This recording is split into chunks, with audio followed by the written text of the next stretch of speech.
Aujourd'hui sur Expat au Canada, je vais vous parler du retour en France des expatriés. Donc si un jour ils veulent rentrer en France, il faut qu'ils se posent les bonnes questions avant de rentrer. Notamment, où est-ce que je vais habiter en rentrant? Est-ce que je vais devoir retourner chez mes parents? Est-ce que je vais pouvoir louer un logement? Dans quelle ville est-ce que je vais m'installer? Ça, ce sont des questions primordiales. Aussi, quel type d'emploi je vais pouvoir retrouver. Alors, ceux qui avaient un statut d'expatrié n'ont pas ce problème-là, puisqu'en général, ils retrouvent leur emploi qu'ils avaient quitté en France en partant vivre à l'étranger. Mais par contre, ceux qui étaient en PVT ou immigrés ou en permis de travail, bien eux, quand ils rentrent en France, il faut retrouver un emploi. Donc ça c'est une question importante, savoir que on ne trouve pas forcément un emploi dès le premier mois. À savoir que pour louer un logement en France, souvent il faut présenter des bulletins de salaire. Donc la recherche d'emploi et la recherche d'appartement peuvent se retrouver fortement liées. Voilà. Donc bien préparer son retour en France, c'est éventuellement rentrer avec un peu d'argent de côté pour pouvoir louer un logement dès son arrivée si on n'a pas encore d'emploi et donc de bulletin de salaire. C'est aussi pour pouvoir vivre en attendant de trouver un emploi, c'est-à-dire pouvoir se nourrir, sortir, s'habiller, enfin voilà, tous les frais de vie courante.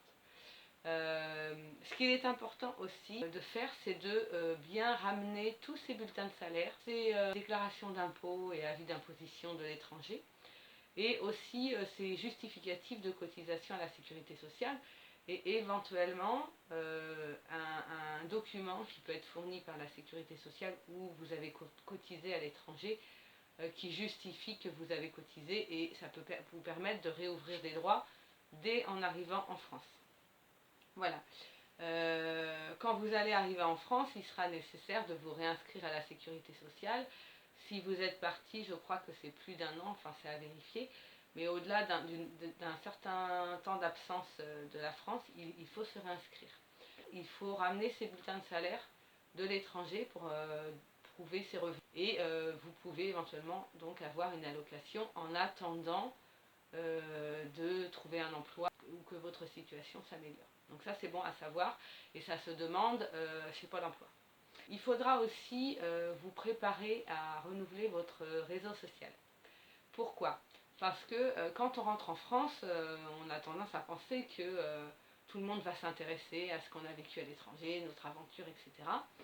Mais finalement, après nous avoir posé quelques questions sur le climat, sur la culture, quelques petits points plus touristiques que vraiment philosophiques ou de vie quotidienne, eh bien les gens ne s'intéressent pas réellement à ce qu'on a vécu. Ils posent 2-3 questions et après ils passent à un autre sujet. Ce qui fait qu'on ne peut pas vraiment partager notre expérience avec nos amis. C'est compliqué de pouvoir partager son vécu, les émotions liées au fait d'avoir vécu à l'étranger, les difficultés et éventuellement l'ouverture d'esprit que ça nous a apporté. Avec des amis qui éventuellement n'ont jamais voyagé ou n'ont jamais vécu à l'étranger. Donc un conseil que je vous donne, c'est si vous rentrez en France, d'essayer de rencontrer des nouveaux amis qui soit ont beaucoup voyagé ou soit ont vécu à l'étranger, même dans un autre pays, c'est pas gênant, parce que vous pourrez partager avec eux votre ressenti, votre vécu, votre expérience, et du coup ça vous aidera beaucoup à vous sentir bien en France.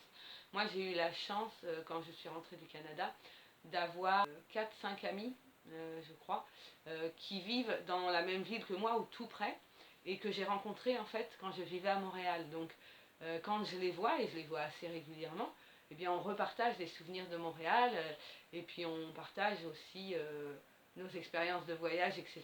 Et je pense que ces amis-là ont été essentiels pour moi pour me réintégrer en France, parce que avec mes anciens amis, c'était assez difficile. Il a fallu que je me recrée une histoire avec eux, que je recrée des expériences vécues ensemble, et ça prend un petit peu de temps. Voilà. Donc ça c'est important à savoir. Alors où est-ce qu'on rencontre des amis qui voyagent? Bien sûr des sites comme Couchsurfing ou comme Internation par exemple, qui est un site spécialisé pour les expatriés. Si ça vous intéresse, je pourrais vous donner les liens, il suffira de demander ou faire une vidéo sur ce sujet. Bien garder en tête aussi quand on décide de rentrer en France qu'il faut à peu près 6 mois pour se réintégrer, d'accord? Le temps de trouver un appartement, un emploi, de recréer des liens avec ses anciens amis, de s'en faire des nouveaux, de retrouver son rythme, de se réadapter à la culture française, etc. Il faut vraiment compter à peu près 6 mois. Ça va dépendre de si vous étiez bien préparé à votre tour ou non. Comptez à peu près 6 mois, donc il faut être patient quand vous rentrez. Hein. C'est sûr que les premiers mois, ça ne va pas forcément être facile, mais dites-vous que quelques mois après, vous aurez reconstruit votre vie et tout coulera de source, tout sera beaucoup plus facile. Donc voilà, si vous êtes intéressé pour en savoir plus sur le retour en France, après une expérience de vie à l'étranger, vous pouvez aller lire mon article sur ma page Facebook Expat au Canada. Je vous mettrai le lien sous la vidéo, d'accord? Vous pouvez aussi acheter l'e-book qui s'appelle Le guide du retour en France. Je vous mettrai le lien sous la vidéo sur ce livre-là qui en fait est plein de bons conseils et qui vous explique très bien toutes les démarches à faire quand vous rentrez. Et si vous avez aimé cette vidéo, eh bien n'hésitez pas à vous abonner en cliquant sur le lien en haut à gauche de la vidéo, à la fin de la vidéo.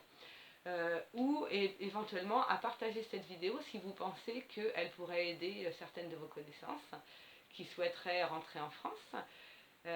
Et si vous avez des questions, soit sur le sujet du retour en France ou sur d'autres sujets liés à l'expatriation ou sur le Canada, n'hésitez pas à poser vos questions en commentaire sous cette vidéo. Voilà, je vous dis à très bientôt pour d'autres sujets sur le Canada.